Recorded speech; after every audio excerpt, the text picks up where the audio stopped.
जो Nernst equation है उसके द्वारा हमें इक्विलिब्रियम कांस्टेंट याद करना है। यानी कि हम इसको ऐसे भी लिख सकते हैं हिंदी में, नर्स्ट समीकरण द्वारा साम्य स्थिरांक, है ना, इसको हम इक्विलिब्रियम कांस्टेंट को बोलते हैं अपना साम्य स्थिरांक। नर्स्ट इक्वेशन के द्वारा साम्य स्थिरांक की गणना करना है ना, साम्य स्थिरांक इक्विलिब्रियम कांस्टेंट, है ना। तो जो साम्य स्थिरांक है उसकी गणना करना, साम्य स्थिरांक की गणना करना किसके द्वारा, इक्विलिब्रियम कांस्टेंट के द्वारा। तो इसके लिए हम क्या करते हैं, एक रिएक्शन लेते हैं, उससे हमें पता लग जाएगा किस टाइप से हो सकता है। तो मान लीजिए कोई यहाँ पर हमारे पास सपोज द सेल रिएक्शन हम कह सकते हैं, द सेल रिएक्शन। मान लीजिए कोई सेल रिएक्शन है ना, और सेल रिएक्शन क्या है हमारे पास, इस एक तो है small A, capital A plus small B और क्या है कैपिटल बी, एक प्रकार की रिएक्शंस है ना। ये केवल हम क्या कर रहे हैं उसमें एग्जांपल के तौर पे ले रहे हैं। और small c, capital c plus small d और कैपिटल डी, ये हमारे पास क्या है, कोई रिएक्शन है। और इस रिएक्शन के लिए यदि हमें नर्स्ट इक्वेशन लिखनी हो, इस रिएक्शन के लिए यदि हमें नर्स्ट इक्वेशन लिखनी हो तो क्या होगा, अकॉर्डिंग टू, हम इसको लिख सकते हैं किसके अनुसार, अकॉर्डिंग टू नर्स्ट इक्वेशन, है ना, Nernst equation.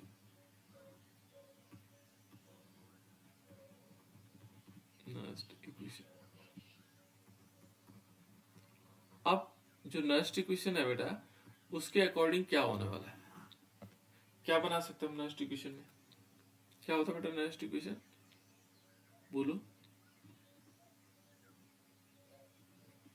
E cell is equal to क्या होगा, ई नोट सेल, हाँ, फिर माइनस 0.059 अपॉन 2 नहीं होगा बेटा। यहाँ पर 2 तो तब था ना जब 2 का एक्सचेंज हो रहा है ना, यहाँ n आएगा। अब कुछ भी हो सकता है, इस रिएक्शन में तो दिया तो है नहीं हमारे पास, है ना। यदि हमें दिखाई दे रहा होता तो तब हम 2 लिख सकते थे, अपॉन n, और क्या आएगा log, और यहाँ पर क्या होना चाहिए, एक्टिव मास ऑफ प्रोडक्ट, जो प्रोडक्ट है, देखो ये प्रोडक्ट है, इनका एक्टिव मास होगा upon active mass of reactant, यही तो होना चाहिए। तो यहाँ पर हम इसको ऐसे भी लिख सकते हैं, कैसे आ सकते हैं इस टाइप से, तो एक्टिव मास ऑफ प्रोडक्ट क्या होगा बेटा, यदि हम लॉग के फॉर्म में लिख रहे हैं इसको, तो ये जो कैपिटल सी है ये तो क्या है हमारे पास मॉलिक्यूल्स है, और ये क्या है उनके नंबर्स है ना।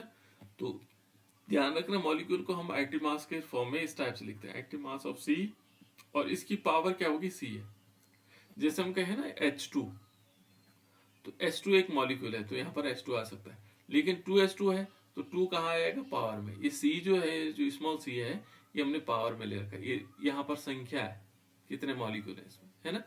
यहाँ पर क्या आएगा बेटा, यहाँ पर फिर वही आएगा into active mass of D, और इसकी पावर क्या आएगी, स्मॉल d, और इन होल के बटे में क्या आएगा, अब आइडिया लगाओ, एक्टिव मास ऑफ A, इसकी पावर स्मॉल है, और यहाँ क्या आएगा एक्टिव मास ऑफ B, और इसकी पावर क्या आएगी, स्मॉल b। ठीक है बेटा। तो इस टाइप से हम क्या कर सकते हैं इसको, ये हमने क्या लिखा, इसको बोला हमने कौन सी रिएक्शन है, ये इक्विलिब्रियम कांस्टेंट के लिए हम निकाल रहे हैं, ठीक है ना। इक्विलिब्रियम कांस्टेंट के लिए इस प्रकार से निकाल सकते हैं। तो यहां पर देखा जाए, ये कहता है कि जैसे जैसे साम्य रिएक्शन, ये रिएक्शन क्या होगी, ये है बेटा इस टाइप से रिवर्सिबल रिएक्शन है, ये फॉरवर्ड भी जा रही है और बैकवर्ड भी जा रही है। तो क्या होता है कि जैसे शुरुआत में ये ज्यादा रहते हैं, जो हमारे पास रिएक्टेंट है उनकी मात्रा ज्यादा रहती है, लेकिन कुछ समय बाद ये प्रोडक्ट भी ज्यादा हो जाता है, इनकी संख्या भी ज्यादा हो जाती है। तो अब जब एक कंडीशन बनाते हैं, जैसे मान लीजिए 50 ये है और 50 ये है, तो अब क्या है, इनके बीच साम्य अवस्था आ जाती है। क्या आती है? साम्य अवस्था आ जाती है।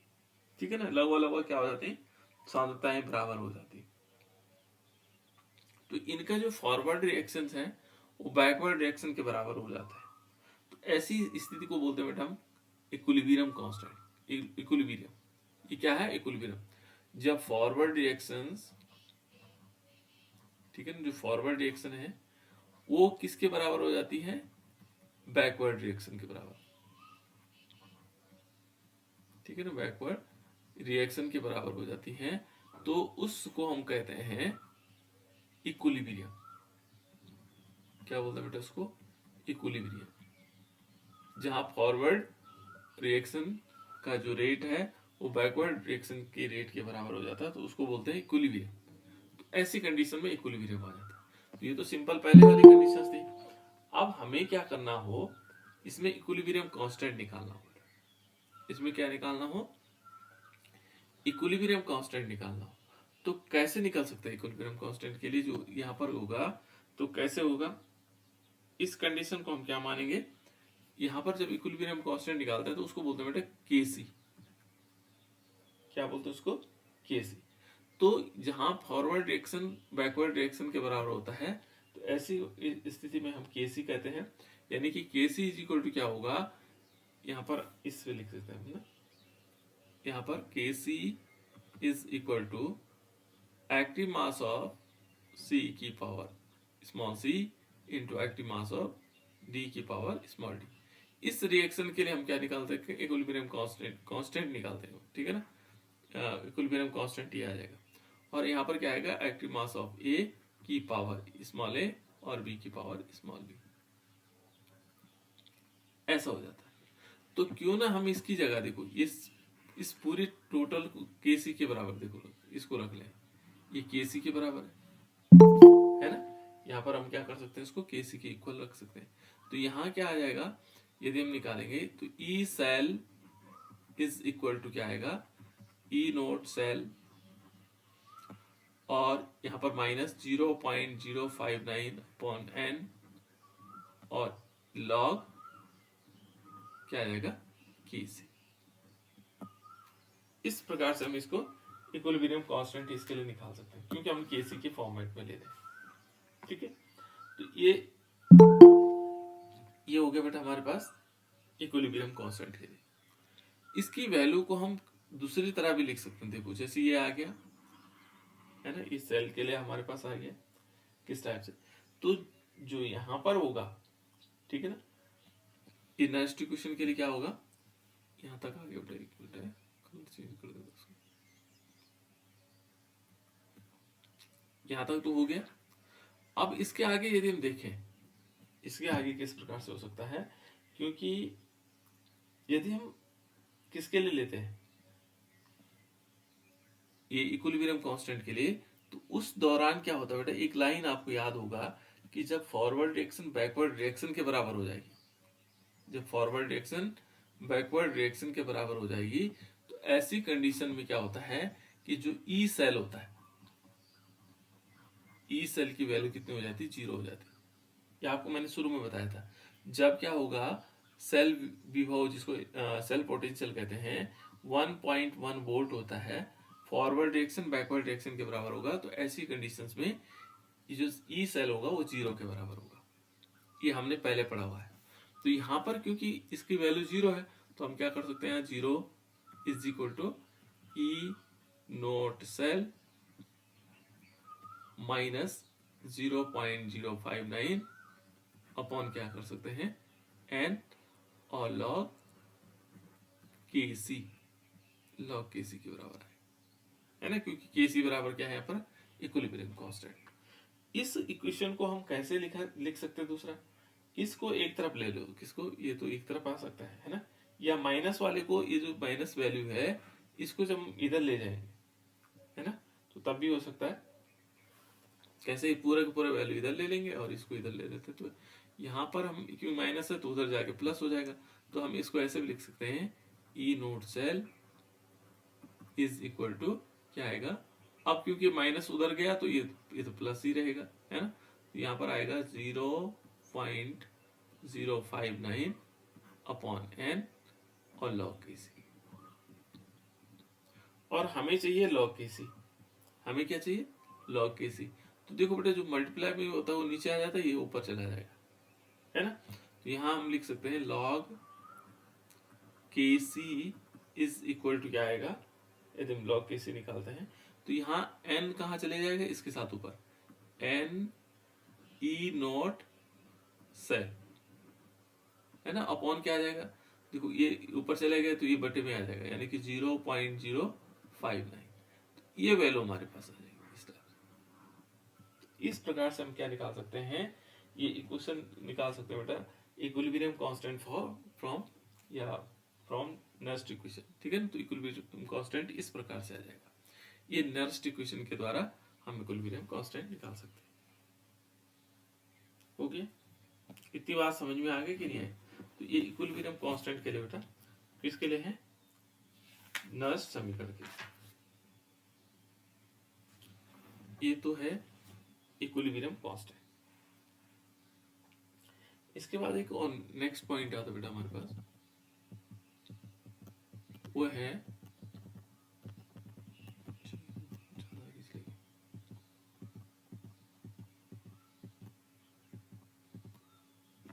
ये है Gibbs energy of a electrochemical cell, ठीक है ना। वैद्युत रासायनिक सेल के लिए गिब्स ऊर्जा, ठीक है ना। वैद्युत जो हमारे पास क्या है, जो गिब्स एनर्जी है इलेक्ट्रोकेमिकल सेल के लिए, देखो Gibbs energy of a electrochemical cell, जो हमारे पास इलेक्ट्रोकेमिकल सेल है उसके लिए गिब्स एनर्जी है। तो गिब्स एनर्जी को कैसे निकाला जा सकता है, तो इसमें सिंपल है, इनके डेफिनेशन के लिए कहता है कि इलेक्ट्रिकल वर्क, कौन सा work, electrical work done in a cell reactions per second, जो उसके, माना कोई हमारे पास सेल है, उसके अंदर एक सेकंड में जो क्या हो रहा होगा, इलेक्ट्रिकल वर्क होगा, है ना। नंबर एक क्या है, इलेक्ट्रिकल वर्क, एक तो इलेक्ट्रिकल वर्क है, is the product of total charge flow in the cell, और वो किसके बराबर होगा, product of the total charge, जितना चार्ज उसके अंदर होगा सेल के अंदर, उसके प्रोडक्ट एंड इट्स ईएमएफ, उसके ईएमएफ और चार्ज के गुणनफल के बराबर होगा, है ना। तो यहां पर ये हिंदी में देखिए बेटा, ये कहता है कि एक सेकंड में किया गया विद्युतीय कार्य, एक सेकंड में जितना वो क्या करेगा, इलेक्ट्रिकल वर्क करेगा, है ना, कार्य, कुल प्रभावित आवेश, जितना उसमें हम क्या करेंगे, आवेश प्रभावित करेंगे, और विद्युतीय विभव होगा उनके गुणनफल के बराबर होगा, ठीक है। तो यही है हमारे पास विद्युतीय सेल विभव हम जिसको कह सकते हैं, ठीक है ना, विद्युतीय विभव, और जो उसमें चार्ज हम क्या कर रहे हैं, भेज रहे हैं, उसके प्रोडक्ट के बराबर हो जाएगा। तो ये है बेटा हमारे पास, इसको कहते हैं वैद्युत रासायनिक सेल अभिक्रिया की गिब्स ऊर्जा।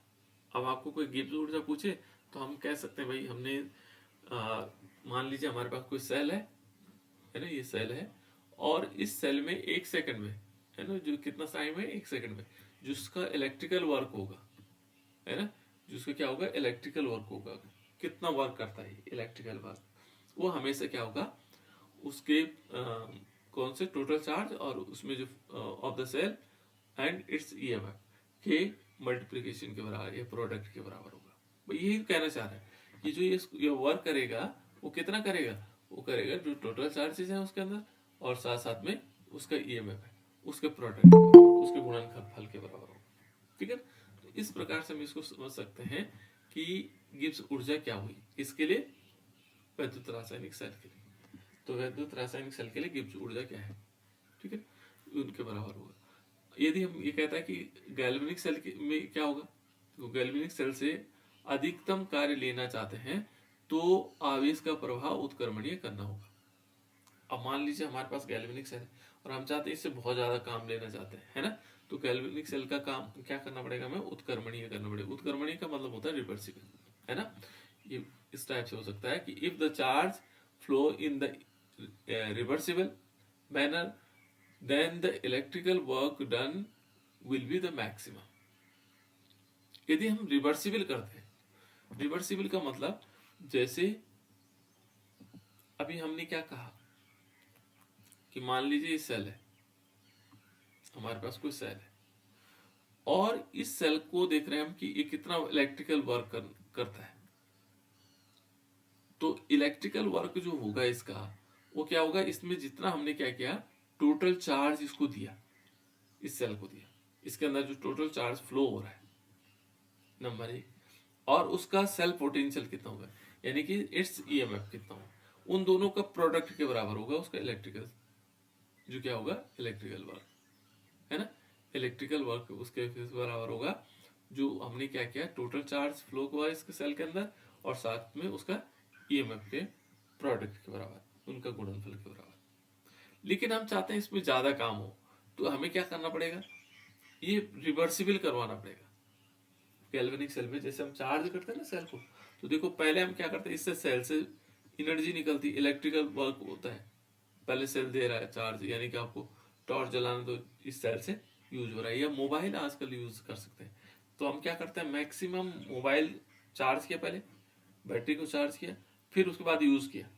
अब जब यूज करने के बाद फिर क्या हो गया, जब ये खत्म हो जाएगा, जब यूज हो रहा होगा तो फॉरवर्ड रिएक्शन हो रही है। तो कौन सी रिएक्शन हो रही, फॉरवर्ड।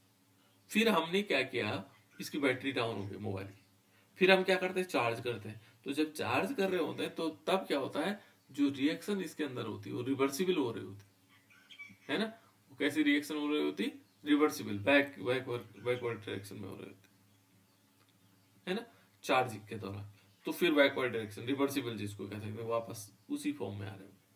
तो जो फॉरवर्ड और बैकवर्ड रिएक्शन, जो चार्जेबल सेल होते हैं उनके अंदर फॉरवर्ड और बैकवर्ड रिएक्शन होती है।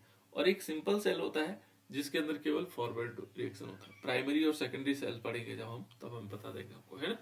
एक प्राइमरी सेल्स होता है और एक सेकेंडरी सेल्स होता है।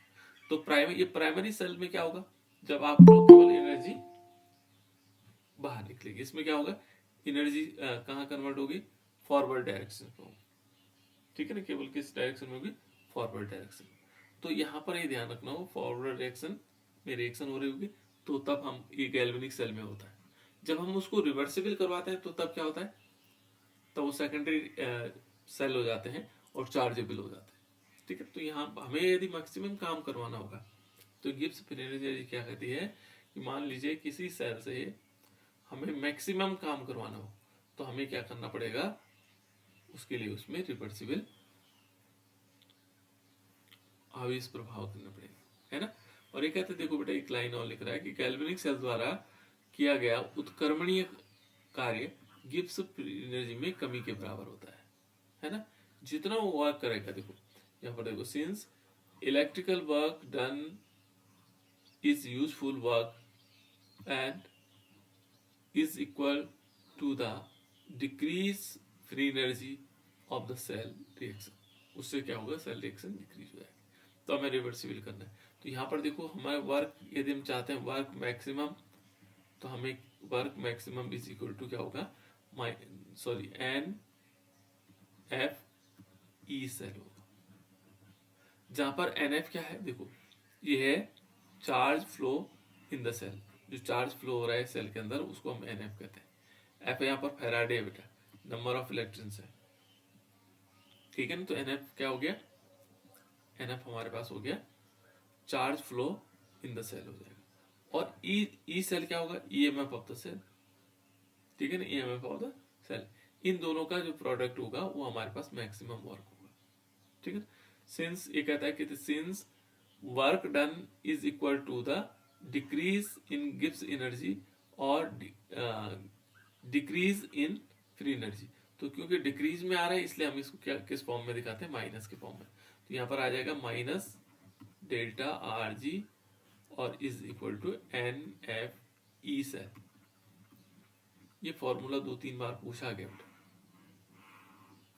ये फॉर्मूला 2-3 बार बोर्ड एग्जाम में पूछा गया है ना। तो यहाँ हम इसको नोट भी कर सकते हैं कि ये बहुत इंपॉर्टेंट फॉर्मूला है ना। इस टाइप से हम क्या कर सकते हैं, इसमें ये निकाला जाएगा गिब्स फ्री एनर्जी, ठीक है ना, और मैक्सिमम आ जाएगा। तो यहाँ पर हम इस टाइप से फॉर्मूला आ जाएगा। ये हो गया। ये इतनी बात समझ में आ गई बेटा। अब यदि हम स्टैंडर्ड स्टेट में क्या होता है, जैसे माना हमारे पास स्टैंडर्ड स्टेट बोलते हैं इसको। स्टैंडर्ड स्टेट जब हम मानक अवस्था की बात करते हैं, कौन सी अवस्था की बात में, मानक अवस्था में। तो मानक अवस्था में कुछ थोड़ी सी अंतर होता है, क्या होता है, हम नोट लगा देते हैं, है ना। तो यहाँ पर हम क्या मानेंगे, जैसे डेल्टा डेल्टा आर जी है, तो यहाँ पर हम इसको क्या लेंगे, delta r G is equal to क्या हो सकता है, डेल्टा आर और जी नोट कर देंगे, है ना। और ई जो सेल है हमारे पास, ई सेल है, ई सेल स्टैंडर्ड स्टेट में क्या हो जाएगा, ई नोट सेल हो जाएगा। ये स्टैंडर्ड स्टेट के लिए है ना। तो जब हम स्टैंडर्ड स्टेट के लिए लिखेंगे इसको, तो क्या हो जाना चाहिए यहाँ पर minus delta r G nought is equal to क्या होगा, एन एफ, ये तो पहले से दे रखा है, और ई नोट सेल होगा, बस स्टैंडर्ड स्टेट में ये आएगा, ठीक है। और स्टैंडर्ड स्टेट मालूम है आप लोगों को, 298 केल्विन टेम्परेचर होना चाहिए, ठीक है ना, ठीक है ना। स्टैंडर्ड क्या होगा टेम्परेचर, इसके लिए स्टैंडर्ड होना चाहिए, बस इतनी ये वैल्यू आ गया हमारे पास। स्टैंडर्ड स्टेट के लिए केवल नोट लगाना होता दोनों पे। अब दूसरा इसी के पार्ट है बेटा, दूसरा क्या है कि देखो इसमें एक तो है Gibbs energy, Gibbs free energy, है ना। एक तो क्या होगा, गिब्स फ्री एनर्जी या गिब्स एनर्जी और इक्विलिब्रियम कांस्टेंट में, दो चीजें हैं हमारे पास। एक गिब्स एनर्जी है, नेक्स्ट जो टॉपिक है इसी का वो है गिब्स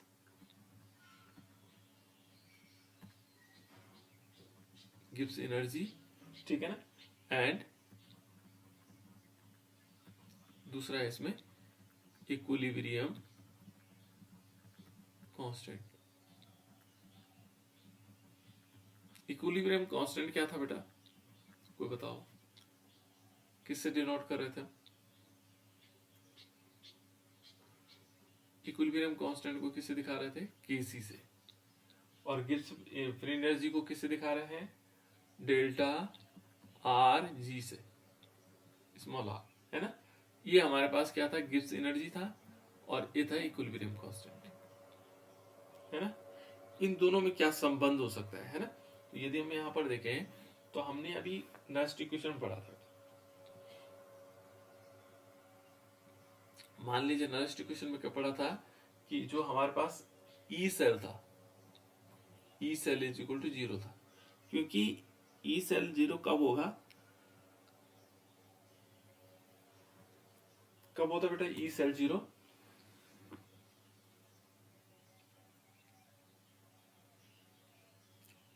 ई सेल 0 कब होता है, तो हमने शुरू में पढ़ा था बेटा, Rate of backward reaction is equals to rate of forward reaction. हाँ बिल्कुल, जो रेट ऑफ बैकवर्ड रिएक्शन है, backward reaction is equal to rate of forward reaction, जब ये दोनों बराबर होंगे।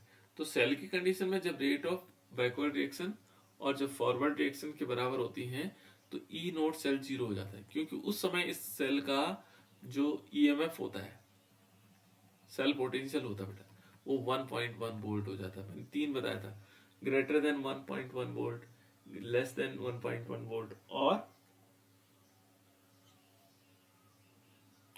Equal 1.1 volt.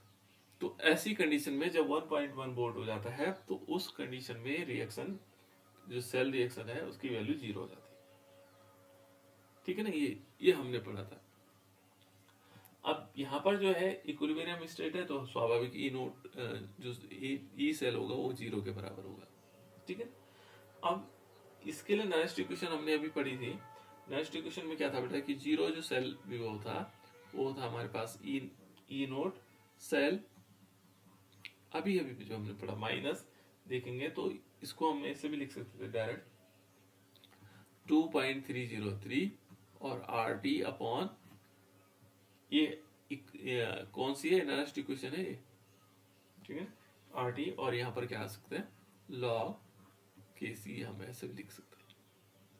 देखो इसको हमने कैलकुलेट करके 0. ये किया था ना, 0.0 059 है ना। तो इसमें आर की वैल्यू हमने रखी थी, टी की वैल्यू रखी थी, टी 298 केल्विन लिया था, है ना। और फैराडे लिया था, फैराडे की वैल्यू कितनी होती?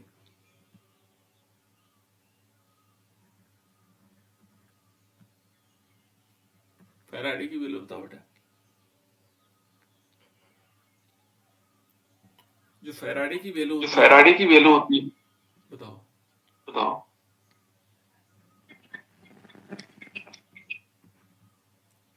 96,487. जो एक्यूरेटी होती बेटे ये होती है ना। और जनरली हम यूज कर सकते हैं 96,500, है ना। तो इन वैल्यू को रखने के बाद हमने कैलकुलेट किया था, है ना। लेकिन ओरिजिनल फॉर्मेट में यही है। तो इस टाइप से हम इसको लिख सकते हैं। और देखो बेटा यहाँ पर ई नोट सेल ये इधर चला जाएगा, तो तब भी हमारे पास इसकी वैल्यू आ जाएगी। यानी कि हम इसको ऐसे लिख सकते हैं कि E nought cell is equal to क्या आएगा, क्योंकि वैल्यू माइनस में है ही, तो हम इसको प्लस फॉर्मेट में लिख सकते हैं। कैसे? इसको उधर ले लेंगे, इसको इधर ले लेंगे, तब भी आ जाएगा, है ना। इसको ही अपनी जगह रहने देंगे और उसको आगे ले लेंगे, तो 2.303 आर टी अपॉन क्या आ जाएगा, एन एफ आ जाएगा, और लॉग के सी, ये वैल्यू आ गई इससे, है ना। ये हमने इक्विलिब्रियम कांस्टेंट के फॉर्मेट से निकाल दिया। अब यदि हम देखेंगे, अब जो ई नोट की वैल्यू है उसको हम क्या करें, हम यहाँ पर डेल्टा आर जी नोट से रिप्लेस कर दें, है ना। क्योंकि ये तो हमने इक्विलिब्रियम कांस्टेंट के लिए निकाला था, किसके लिए? बेस्ट इक्वेशन के according.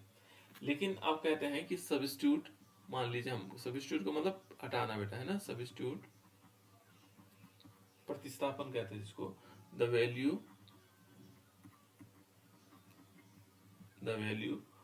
Of E nought cell, ठीक है ना। जो ई नोट सेल है in equation, in the above equation, है ना।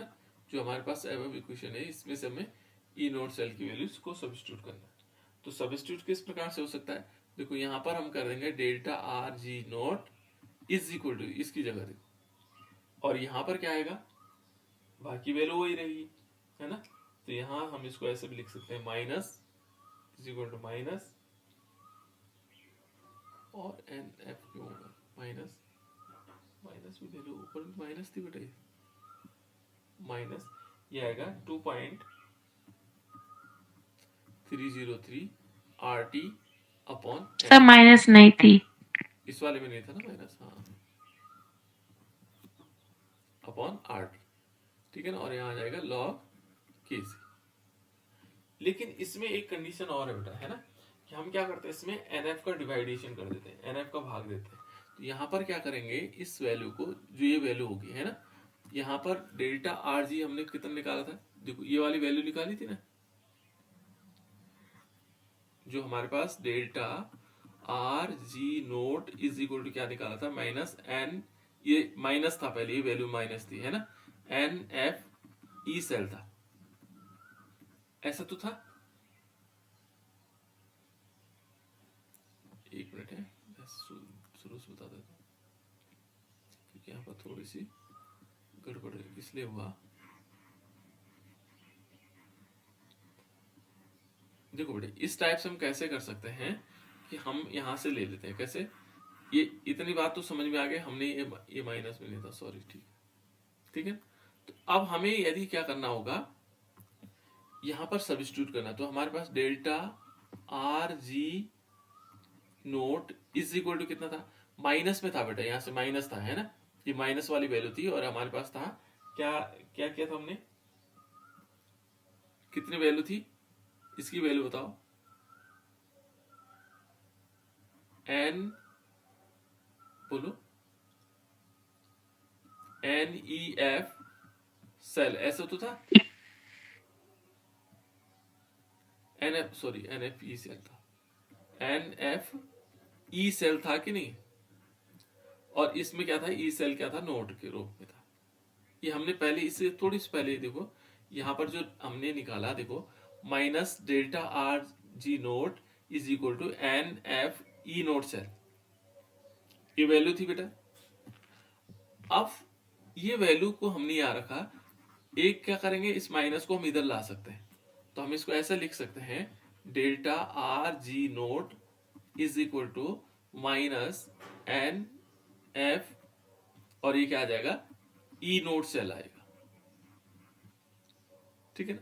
अब इस ई नोट सेल की वैल्यू को हम यहां से देखो, ई नोट सेल यहां से इस वैल्यू को रख सकते हैं, ठीक है ना। एन एफ तो माइनस में है ही, तो यहाँ क्या आएगा, माइनस एन एफ, और ई नोट की जगह क्या करेंगे, ई नोट की जगह हम ये पूरी वैल्यू रख लेंगे, यानी कि 2.303 R T upon n F, और ये आ जाएगा लॉग के सी, है ना। ये किसके बराबर आएगा बेटा, डेल्टा आर जी नोट। देखो एन एफ यहां भी है, यहां भी है, तो ये कैंसिल हो सकता है, तो इसकी वैल्यू जो हमारे पास आएगा, delta r G nought is equal to minus कितना होगा बेटा, ये तो कैंसिल हो गया, माइनस अब रहेगा इसमें 2.303 आर टी, ये तो बचेगा, और यहां पर क्या आएगा, लॉग के सी, लॉग के सी, क्योंकि इस एन एफ से एन एफ कैंसिल हो गया बेटा, तो इस टाइप से हमारे पास ये वैल्यू आई, है ना। तो इसको हम दूसरे रूप में भी लिख सकते हैं, क्योंकि जब हम इसे लॉग के रूप में लिखते हैं तो इस टाइप से आ जाता है, और जब हम इसको लिन के रूप में लिखते हैं बेटा, delta r G nought is equal to क्या आएगा, लिन के फॉर्म में लिखेंगे तो ये चेंज हो जाएगा, कैसे होगा, अभी तो हम लॉग के फॉर्म में देखें, तो इसको हम ऐसे भी लिख सकते हैं, लिन के फॉर्म में भी लिखा जा सकता है, तो लिन के फॉर्म में किस प्रकार से आ जाएगा, माइनस आर टी लिन और लॉग के सी, इस प्रकार से भी लिख सकते हैं। ये दोनों वैल्यू हमारे पास, ये क्या है, इनके बीच संबंध है, ठीक है ना, इन दोनों के बीच में गिब्स एनर्जी और इक्विलिब्रियम कांस्टेंट के बीच में संबंध है, ठीक है ना। इस प्रकार से हम इसको लिख सकते हैं, ये आ जाएगा इन दोनों के बीच में संबंध। इसके बाद एक और टॉपिक बचता बेटा हमारे पास, और वो कौन सा है, यदि हम इसके और आगे चलते हैं, तो ये दोनों के बीच संबंध तो समझ में आ गया, किस प्रकार से होंगे, ठीक है। तो ये तो था, इस दो पार्ट में है बेटा ये चैप्टर, एक पार्ट तो हमारा ये कंप्लीट हो गया, है ना। अब जो सेकंड पार्ट होगा, वो जो हमारे पास इलेक्ट्रोकेमिकल सेल होगा, है ना। ये तो इसमें क्या था कि इलेक्ट्रिक एनर्जी को हम क्या कर रहे हैं, वो इलेक्ट्रोलाइटिक सेल, सॉरी, इसमें हम केमिकल एनर्जी को इलेक्ट्रिकल एनर्जी में चेंज कर रहे थे, केमिकल एनर्जी को इलेक्ट्रिकल एनर्जी में। अब जो नेक्स्ट पोर्शन होगा, उसमें क्या होगा, जो इलेक्ट्रिकल एनर्जी होगी उसको हम फिर केमिकल एनर्जी में चेंज करेंगे, इलेक्ट्रिकल एनर्जी को केमिकल एनर्जी में। तो अभी तक हमने पढ़ा, जैसे ये देखो बेटा क्वेश्चन है कि डेनियल सेल के लिए मानक इलेक्ट्रोड विभव 1.1 वोल्ट है, इसका मतलब ये 1.1 वोल्ट का मतलब ये रिएक्शन क्या है, फॉरवर्ड और बैकवर्ड रिएक्शन में बराबर हो रहे होंगे। 1.1 वोल्ट का मतलब ई, जो ई सेल होगा वो 0 होगा, ये ध्यान रखना आपको, है ना। देखो, तो ये कह रहा है कि अभिक्रिया के लिए मानक गिब्स ऊर्जा का परिकलन कीजिए, तो यहाँ पर हमें मानक गिब्स ऊर्जा क्या कहते हैं, स्टैंडर्ड गिब्स एनर्जी को निकालना। तो स्टैंडर्ड गिब्स एनर्जी क्या होता है, तो अभी हमने पढ़ा था कि जो E cell is equal to कितना था, सॉरी इसी से निकाल सकते हैं, delta r G nought is equal to minus n F E nought, है ना। तो ये इस टाइप से हो सकता है, क्योंकि हमने फॉर्मूले में शुरू में पढ़ा था minus delta r G nought is equal to n F E nought cell पढ़ा था, इस माइनस को हम इधर ला सकते हैं बेटा, कोई दिक्कत नहीं है ना। तो यहाँ पर आएगा delta r G nought is equal to minus n F E nought cell भी लिख सकते हैं, ये दोनों एक ही चीज है, क्योंकि माइनस की चिन्ह को हम उधर ले जा सकते हैं, ठीक है। इसमें वैल्यू रख लो, ये यहाँ पर सेल दे रखे हमारे पास, है ना। इसमें हमारे पास एन की वैल्यू कितनी आएगी, देखो हम एक एक चीज को निकालते हैं, एन की वैल्यू कितनी हो सकती है बेटा इसमें, 2+, है ना, 2+ या 2 कह सकते हैं, है ना। यहाँ प्लस की जरूरत इसलिए नहीं पड़ेगी, देखो 2 इलेक्ट्रॉन का एक्सचेंज हो रहा है, यहाँ 2 इलेक्ट्रॉन ले रहा होगा या 2 इलेक्ट्रॉन दे रहा होगा, तभी तो कैंसिल हो रहा होगा ऐसा, ये देखो ना यहाँ से Zn से Zn2 पॉजिटिव कब बनेगा, जब 2 इलेक्ट्रॉन रिलीज करेगा, है ना। और देखो यहाँ कॉपर है, कॉपर 2 पॉजिटिव से कॉपर कब बनेगा, यानी कि 2 इलेक्ट्रॉन एक्सेप्ट कर रहा होगा, गेन कर रहा होगा, तभी तो ये ऐसा हो रहा होगा। तो इसमें n is equal to 2, n की वैल्यू हमारे पास 2 आ गई, है ना। दूसरा कह रहा है देखो हमें क्या और क्या चाहिए, देखो f की वैल्यू हमारे पास कितनी होती, f इज इक्वल टू कितना होता है, बताओ बेटा, f इज इक्वल टू कितना होता है, ये याद रखना आपको। फैराडे की वैल्यू कितनी होगी, 96,500 500 भी लिख सकते हैं, ठीक है ना, 96,500 भी हम लिख सकते हैं, या जो एक्यूरेट वैल्यू है इसकी 96,487, ये एक्यूरेट वैल्यू है ना। तो जब हमें लगे कि कैलकुलेशन करनी तो ये दोनों से निकालेंगे तो अप्रोक्सीमेट आंसर निकलेगा, है ना। दूसरे इस क्वेश्चन में क्या दो चीजें हमें मिल गई, एन की वैल्यू मिल गई, एफ की वैल्यू मिल गई। ई नोड सेल क्या होगा, ई नोड सेल क्या है, यहां पर देखेंगे ई नोड सेल कितना है, क्योंकि ये दे रखा है इसने 1.1 वोल्ट, तो ये 1.1 वोल्ट दे रखा, बस बाकी वैल्यू इसमें रख लो और डेल्टा आर जी निकल आएगा, ठीक है ना। तो यहाँ पर delta r G nought is equal to क्या होगा, देखो माइनस एन की वैल्यू कितना है 2, एफ की वैल्यू कितनी है 487 सॉरी 487 या 500 भी लिख सकते हो, कैलकुलेशन में कोई दिक्कत नहीं है ना, 2-3 का अंतर आता है, कोई ज्यादा नहीं है ना।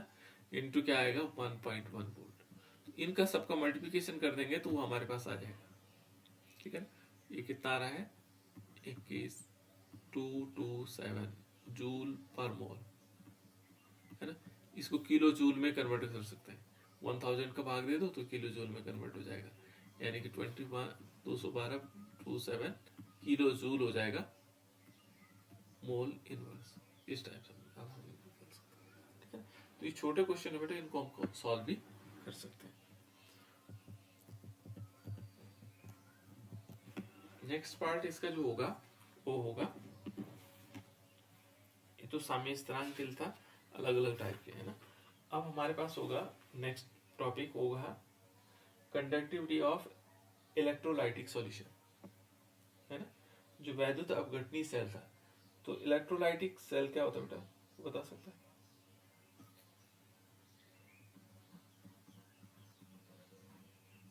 इलेक्ट्रोलाइटिक सेल क्या होता है, यहाँ क्या होता है, यहाँ क्या होता है, which convert electrical energy into chemical energy। हाँ, यहाँ पर इलेक्ट्रिकल एनर्जी, यहाँ पर क्या होगा, जैसे माना सेल में क्या हो रहा था, अभी तक हम सेल में क्या हो रहा था, इसके अंदर कुछ रिएक्शन हो रही थी, केमिकल रिएक्शन, ऐसे जनरली समझ लेते हैं ना, केमिकल रिएक्शन हो रही थी और वो क्या कर रहा था, हमें इलेक्ट्रिसिटी दे रहा था, उसके बारे में हम पढ़ रहे थे, गिब्स एनर्जी, बहुत सारी अलग अलग चीजों को हमने पढ़ा, है ना। अब क्या हो रहा है कि हमने एक सेल लिया और इस सेल में हमने ऐसे कैथोड एनोड भी थे, और हम बाहर से कोई क्या कर रहे हैं, इलेक्ट्रिसिटी दे रहे हैं, बाहर से इलेक्ट्रिसिटी इसके अंदर दे रहे हैं, और उसके अंदर जो केमिकल प्रोसेस है इसमें कुछ चीजें चेंजेस हो रहे हैं, है ना, कुछ चेंजेस आ रहे हैं, यानी कि हो सकता है आपको यहाँ पर कोई मेटल यहाँ इकट्ठा हो रहा हो, है ना। तो अब अभी तक तो हम प्रोसेस क्या पढ़ रहे थे कि इसके अंदर जो प्रोसेस हो रहा है, केमिकल प्रोसेस हो रही, उससे इलेक्ट्रिकल एनर्जी जनरेट हो रही। अब हम क्या कर रहे हैं, किसी सेल के अंदर इलेक्ट्रिसिटी को यहाँ क्या कर रहे हैं, पास करवा रहे हैं, इलेक्ट्रिसिटी हमने दी है इसको, है ना, या इलेक्ट्रिक करंट इस सेल को दिया, और उस सेल के अंदर कुछ प्रोसेस हो रही है, उन प्रोसेस के बारे में जानेंगे, वो है इलेक्ट्रोलाइटिक सेल, है ना। यानी कि जो इलेक्ट्रिकल एनर्जी है उसको केमिकल एनर्जी में चेंज कर रहे हैं, उस केमिस्ट्री में काम आ रहा है, उस केमिकल रिएक्शनों में कुछ चेंजेस आ रहे हैं। यहाँ क्या हो रहा था, केमिकल रिएक्शन हो रही थी और उस किस में कन्वर्ट हो रही थी, इलेक्ट्रिकल एनर्जी में, तो थोड़ा डिफरेंट है, ठीक है ना। अब इस सेकंड पार्ट में हम इसी को पढ़ेंगे, इसके बारे में पढ़ेंगे, जब इलेक्ट्रोलाइटिक सेल होगा तो इलेक्ट्रोलाइटिक सेल में क्या क्या चीजें आती हैं, ठीक है ना, अलग अलग पार्ट्स होते हैं, कंडक्टेंस क्या है ना, रेजिस्टेंस क्या है, रेसिस्टिविटी क्या है, ठीक है ना, स्पेसिफिक रेजिस्टेंस क्या है, ये बहुत अलग अलग टर्म्स होंगे। अब इसके टर्म्स होंगे, अब तक हम क्या पढ़ रहे थे, जो हमारे पास केमिकल एनर्जी थी, केमिकल एनर्जी को जब हम इलेक्ट्रिकल एनर्जी में चेंज कर रहे थे, वो गैल्वेनिक सेल था, ठीक है ना। और इसको हम बोलते हैं इलेक्ट्रोलाइटिक सेल। ये जो अब हम पढ़ेंगे इलेक्ट्रोलाइटिक सेल, जो हम केमिकल रिएक्शन इसके अंदर डालेंगे। 2 पार्ट में है बेटा, पूरा चैप्टर 2 पार्ट का है। तो एक तो हमारे पास क्या होगी, केमिकल रिएक्शन होगी, और उसको हमने इलेक्ट्रिकल एनर्जी में चेंज किया। अब इससे संबंधित जो टर्म्स है, अलग अलग प्रकार के टर्म्स होंगे, उनको हम थोड़ा पढ़ेंगे। जैसे माना ये देखो, हमारे पास ये है विद्युतीय प्रतिरोध है ना, जिसको हम बोलते हैं इलेक्ट्रिक रेजिस्टेंस हो गया हमारे पास, है ना। दूसरा देखो यहाँ पर ये है रेसिस्टिविटी है, ये क्या होता है। फिर हम कंडक्टेंस जानते हैं, कंडक्टेंस क्या हो सकता है ना। स्पेसिफिक कंडक्टेंस क्या है, तो ये सारे टर्म्स हम पढ़ेंगे। आयनिक चालकता, ये सारी जितने टॉपिक्स हैं इसके अंदर, देखो मोलर कंडक्टिविटी क्या है, ये सारे आएंगे, है ना। तो ये नए टर्म्स हैं किसके लिए, इस अगले पार्ट के लिए।